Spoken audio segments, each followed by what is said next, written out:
Þá tekur til máls hv. 3. þingmaður Suðvesturkjördæmis, Jón Þór Ólafsson, og beinir fyrirspurn til hæstv. forsætisráðherra. Frú forseti. Eins og fram kom í fréttum í morgun þá eru kjarasamningar Samtaka atvinnulífsins og Alþýðusambands Íslands í hættu. Það er vika til stefnu sem þeir hafa til þess að sjá hvort að kjarasamningarnir halda og þetta hefði kannski ekkert átt að koma mikið óvart.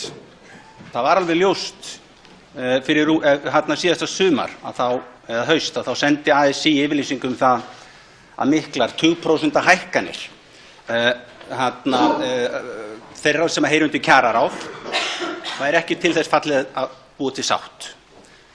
Þetta var áður en ákvörðunin síðan tekin af kjararáði á kjördag, allavega mánuð áður, að vera með 44% hækkun á launum þingmanna og þá fyrir árinu hafði verið 13% hækkun. Þannig að þetta hefði ekki átt að koma óvart fyrir kjararáð og það hefði ekki átt að koma óvart fyrir þingheim að þetta myndi valda óróleika eins og þingheimur sá svo. Formenn flokkanna kölluðu eftir því að forsætisnefnd myndi reyna að finna sátt í málinu og nú hefur forsætisnefnd ekki tekist það. Ég bókaði þar í forsætisnefnd að það væri ekki líklegt til sátta, að forsætisnefnd miðaði við 2006 árið til að viðmið varðandi launaþróun fyrir þingmenn meðan aðrir launahópar og þessi 70% á vinnumarkaði sem að kjarasamningar þeirra gætu núna leysa upp meðan þeir þurfa miðað við 2013.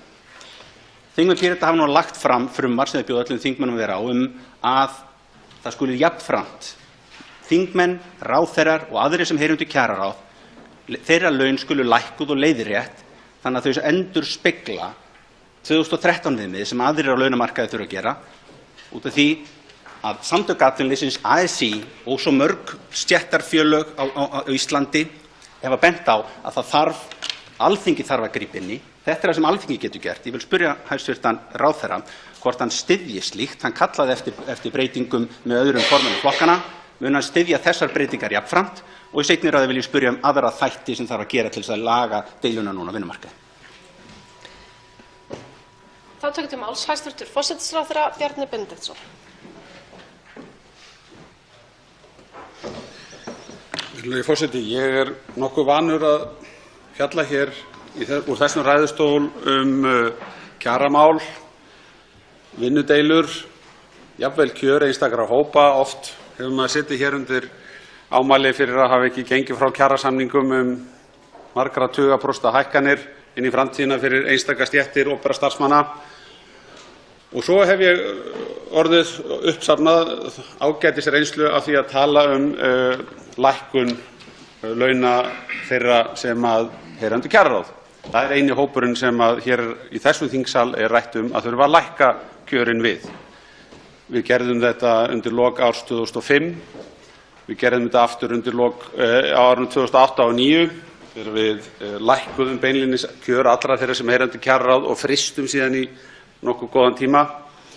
Forsætisnefnd var að ákvarða þingmönnum 150.000 kr. launalækkun eða því sem nemur jafngildir 150.000 kr. launalækkun. Það var að gerast núna fyrir nokkrum dögum.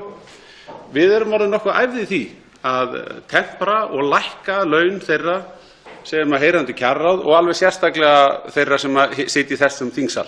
Ég hef líka tekið þátt í því að skerða lífeyrisréttindi þeirra sem sitja hér í þessum þingsal. En verst af öllu þykir mér að þurfa að takast á við það við aðra þingmenn hér að ekki sé nægilega mikið aðgert til þess að lækka kjörin.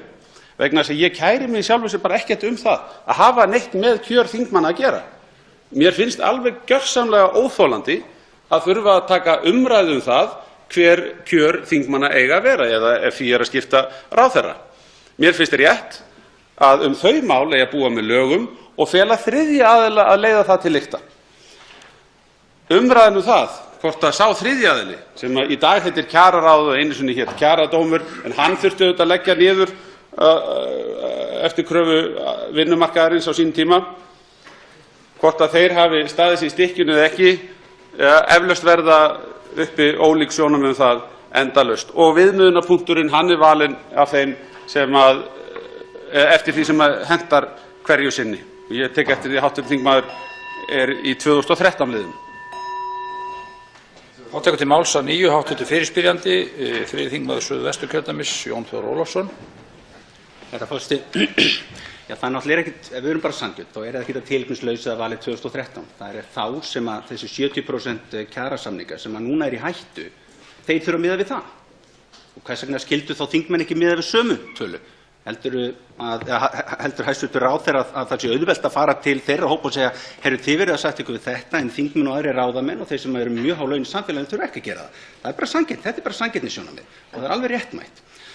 Hitt er það að ef að hæstv. ráðherra hefur ekki hug á því að grípa inn í með þessum hættu, það vill ekki grípa inn í laun, en forsætisnefnd grípur nú inn í kjör og hefur sífellt verið að hækka þau, þannig að við aftur gætum sanngirnis að það er ekki alveg rétt að við séum ekki að skipta okkur okkar einlaunum, við erum að því að vissulega með kjörunum.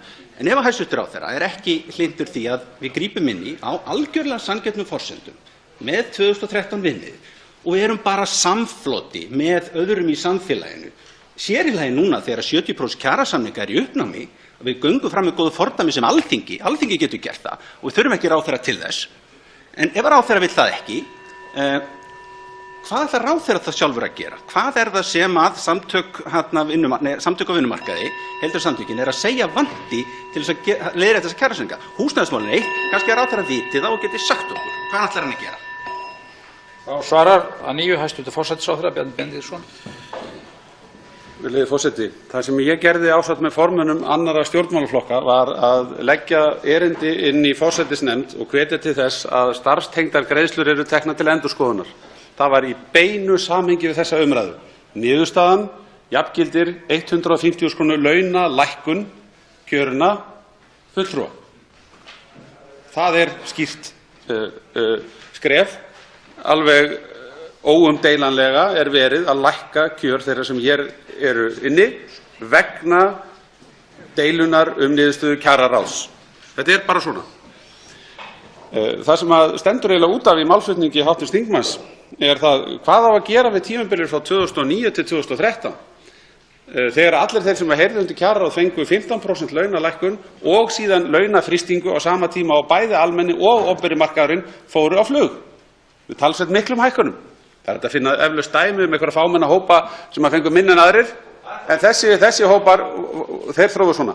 Ég bara vek athygli á því að það þurfti ekkert kjararáð og úrskurð frá því til þess að læknar tækju hér skurðstofur í gíslingu. Það þurfti heldur ekkert kjararáð eða úrskurð frá því til þess að loka hér skólastofum í marga mánuði. Þannig ég hef enga trú á því að það fáist einhver sanngirni í þessa umræðu eins og vinnumarkaðsmódelið er í dag. Það er einfaldlega mölbrotið.